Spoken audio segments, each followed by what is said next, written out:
Bonjour à tous, merci donc d'être avec nous pour cette rencontre débat qui va permettre, comme nous disait Wajdi à l'instant, Tunisien de France, de rencontrer des élus de l'Assemblée constituante tunisienne, leurs députés, vos députés, que vous avez élus dans les circonscriptions de France Nord et France Sud.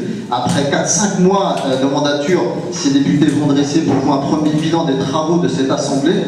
L'après-midi va s'articuler de la façon suivante: prise de parole et débat entre les élus avec 3 thèmes jusqu'à 16h. Les Tunisiens de l'étranger, la question du modèle économique et social du pays. Enfin, 3e thème, la place de la Tunisie dans le monde et plus précisément dans le monde arabe. Après 7h30, nous ferons une pause d'1 quart d'heure avant de reprendre à 16h15 pour encore 45 minutes de questions-réponses entre le public et des élus, ce qui nous ferait terminer à 17h pile. Les élus sont donc 4, je vous les présente tout de suite. Tout là-bas, tout au bout, on a Mahazia Lamidi, députée Anada et vice-présidente de l'Assemblée.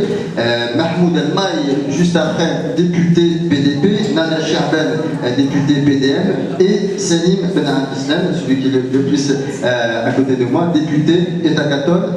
Donc personne pour le CPR, puisqu'il y a eu un empêchement de dernière minute. Alors, avant d'attaquer les 3 thèmes qui sont prévus, on a convenu de vous accorder une prise de parole de 5 minutes pour procéder à un bilan. Voilà, un bilan tout simplement de vos 4-5 mois de mandature au sein de l'Assemblée constituante tunisienne. On a fait un tirage au sort. Le premier, c'était Mahmoud El-Maï. Est-ce qu'il a le micro? Alors, non, il ne l'a pas, mais je vais lui donner. Voilà. Alors attendez, Mahmoud, je fais partir le chrono. Allez-y. Voilà, bonjour.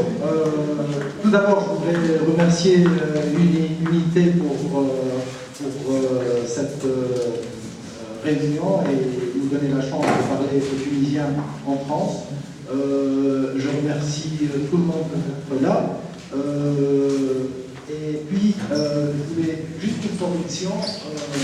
Les Tunisiens, quand ils parlent de l'Assemblée, ils disent souvent ça fait 5 mois qu'ils sont là, ça fait 6 mois qu'ils sont là. En fait, ça fait exactement aujourd'hui 4 mois qu'on est dans l'Assemblée. Dans ces 4 mois, il faut comprendre que quand on est rentré dans cette Assemblée, c'est pas comme si on rentrait dans un parlement avec des règlements intérieurs, avec des lois, Nous, on est rentré dans une Assemblée sans aucune constitution, sans aucun règlement, sans aucune loi. Et on a dû commencer à construire cette deuxième République de zéro. Et c'est ce qui a pris ce temps, parce que au lieu, comme l'opposition le voulait, ou le PDP le voulait, au lieu de continuer avec le gouvernement provisoire qui était en place après la Révolution, et nous se concentrer sur les règlements intérieurs d'abord, et puis l'ordre des pouvoirs publics, et puis faire un gouvernement, on a choisi d'accélérer l'ordre des pouvoirs publics pour mettre en place un gouvernement. On a choisi, la majorité a choisi d'aller après le règlement intérieur, ce qui fait qu'en faisant déjà l'organisation des pouvoirs publics, on n'avait même pas de règlement intérieur. Et on a fait avec un règlement intérieur qui tenait sur une page, et on a accéléré les choses, et après on a dû attendre 2 semaines la formation du gouvernement, et on a pris un peu de temps ou un peu de retard dans cette organisation de cette Assemblée, dans le règlement intérieur et l'organisation du pouvoir public. Depuis un mois maintenant, on est passé à l'écriture de la Constitution. Et il faut dire que quand on a commencé à négocier cette Constitution, il y avait Narva qui avait son projet, il y avait plein de projets sur la table, il y avait une dizaine, une quinzaine de projets, et le consensus a fait qu'on se dit, on ne prend aucune comme base, on va écrire la Constitution à partir d'une page blanche. Et c'est ce qui se fait maintenant avec 6 commissions, plus une commission de préambule et une commission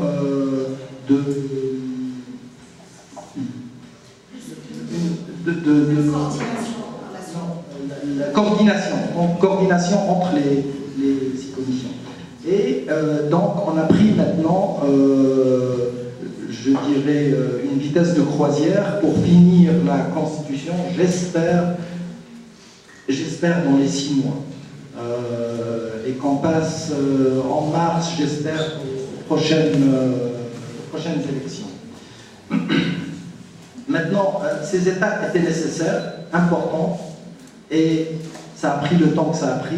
Maintenant, on a accéléré la vitesse par les 6 commissions, et on a commencé, le gouvernement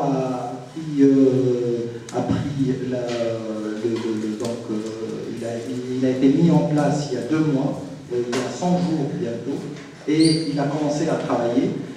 Et j'aimerais aussi vous parler de la communication entre l'opposition et le gouvernement. Il vous reste 1 minute, allez-y. Il vous reste 1 minute. D'accord. Et donc, le gouvernement actuel dispose d'une majorité confortable. Et ça fait que la relation avec l'opposition s'en ressent. Ça veut dire qu'il n'a pas besoin de beaucoup négocier avec l'opposition, puisque à chaque fois qu'il veut passer des lois, avec sa majorité confortable, il peut les passer, il peut prendre des décisions sans qu'il y ait un vrai dialogue.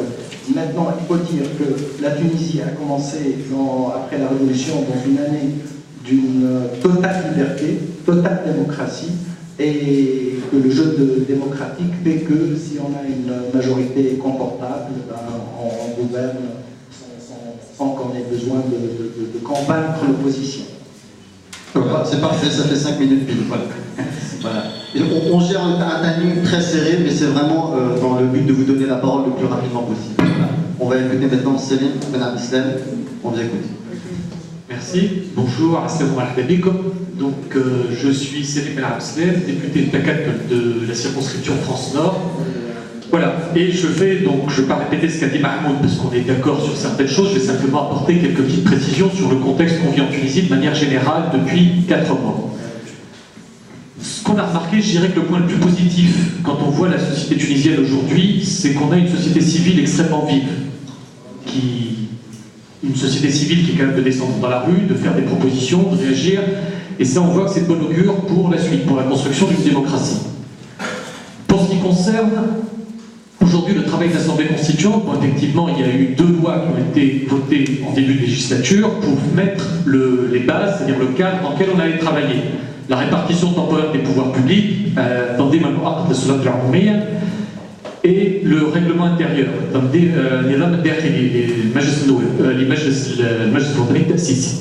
donc là, ces 2 lois, on a fait le choix de voter d'abord celle sur la répartition des pouvoirs publics pour une raison simple, c'est qu'il était urgent de déterminer quels seraient les pouvoirs du président de la République, les pouvoirs du chef du gouvernement et de l'Assemblée constituante, et aussi de l'autorité judiciaire qui, à l'issue de la Constitution, sera sans doute un pouvoir judiciaire. Voilà, donc on a fait ce choix-là. Aujourd'hui, c'était une étape nécessaire, comme l'a dit Mahmoud. Sur le dialogue par rapport à la majorité et l'opposition, bon, c'est vrai qu'aujourd'hui, les relations sont plutôt bonnes. Je vais vous dire, individuellement, c'est des choses qu'on ne voit pas, mais c'est ce qui se passe dans les coulisses à l'Assemblée. On s'entend bien et on discute. C'est quelque chose d'extrêmement positif. Bon, il y a peut-être toujours quelques personnes avec qui on ne s'entend pas, mais globalement, le dialogue passe et le dialogue entre les groupes peut passer. Maintenant, ce qui concerne la majorité et l'opposition, bon, il faut quand même donner une précision. C'est qu'on vit en Tunisie une situation inédite. En particulier pour mon parti, Takat, qui a fait le choix de participer au gouvernement sans pour autant avoir le moindre accord avec personne sur la Constitution. Donc c'est un cas assez inédit qui se retrouve nulle part ailleurs. Mais c'est vrai que c'est une expérience unique qu'on est en train de vivre. Donc le choix de participer au gouvernement est justifié par une chose en particulier, c'est que, vous vous souvenez de la campagne électorale, les différences entre les programmes sur le plan économique et social, il y en avait peu.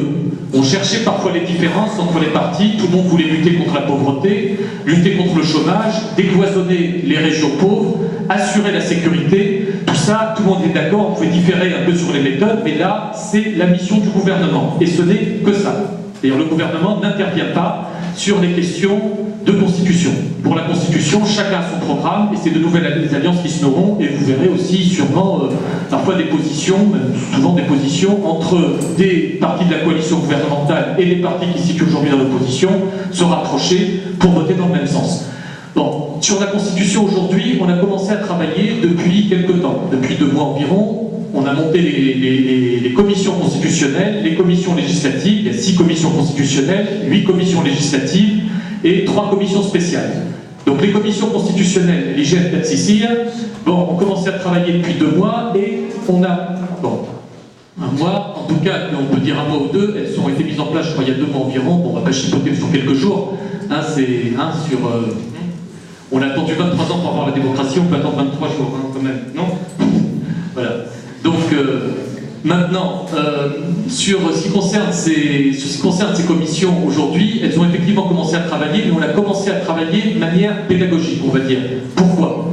Parce que, comme a dit Mahmoud, on n'allait pas commencer sur un projet de constitution bien déterminé, parce que, obligatoirement, ce projet aurait influencé le débat, mais ça ne veut pas dire qu'on ne regarde pas les projets qui ont été écrits. Et ça ne veut pas dire que chaque parti ou chaque élu ne défend pas les propositions qu'il a porté qu'a porté son parti. Moi, personnellement, je me sens obligé par une chose, c'est le programme que j'ai défendu pendant ma campagne électorale. Je n'en dévierai pas, je défendrai ça. Maintenant, on sera peut-être obligé de négocier. Effectivement, vu que personne n'a la majorité dans cette Assemblée, sur chaque article, il y aura peut-être des négociations. Nous amènerons à affirmer notre position de départ au début, et ensuite à négocier pour avoir quelque chose d'acceptable. Excusez-moi, voilà, on continuera dans le débat tout à l'heure. 8 minutes encore. Voilà. Donc aujourd'hui, certains s'étonnent qu'on n'ait pas commencé à rédiger la Constitution tout de suite. Bon, on s'est mis d'accord sur le délai d'1 an, c'est un délai de principe. On avait d'ailleurs proposé des amendements pour fixer ce délai d'1 an dans la première loi qui a été votée. Il y a eu un amendement du groupe démocrate et un amendement de TACAT qui ont été votés, qui n'ont pas été adoptés. Mais bon, ce délai d'1 an, on en est obligé, au moins moralement. Maintenant, il y a une condition pour le tenir, c'est que l'Assemblée constituante n'ait pas tous les pouvoirs d'un Parlement ordinaire. Parce que si on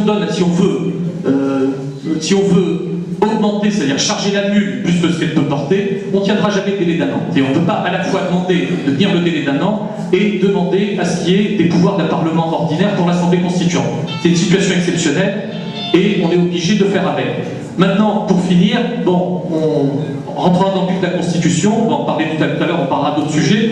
Je dirais qu'il y a 2 points de cristallisation principaux. Il y a beaucoup de points d'accord, on arrive à débattre. Les députés découvrent, les députés travaillent aussi à travers des auditions pour connaître les sujets sur lesquels ils travaillent.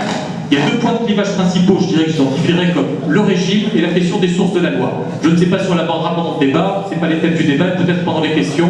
Je crois que je vais m'arrêter là. Merci. Voilà, merci Céline. 3e personne, on écoute donc Mehazia Dabidi, est députée Narda et vice-présidente de l'Assemblée. Mehazia, on vous écoute.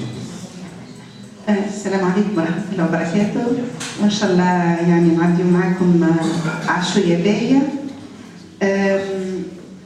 Je ne vais pas reprendre tout ce qu'a dit Selim parce que je pense qu'il a bien décrit un peu, ainsi que Mahmoud, si on peut dire, établi le cadre dans lequel nous travaillons actuellement. Je vais essayer un peu de dire ce que j'estime, moi, être des réussites, être des jalons posés sur cette longue route de la démocratie qui, je pense, ne va pas être un fleuve lent et tranquille, mais plutôt bien agité.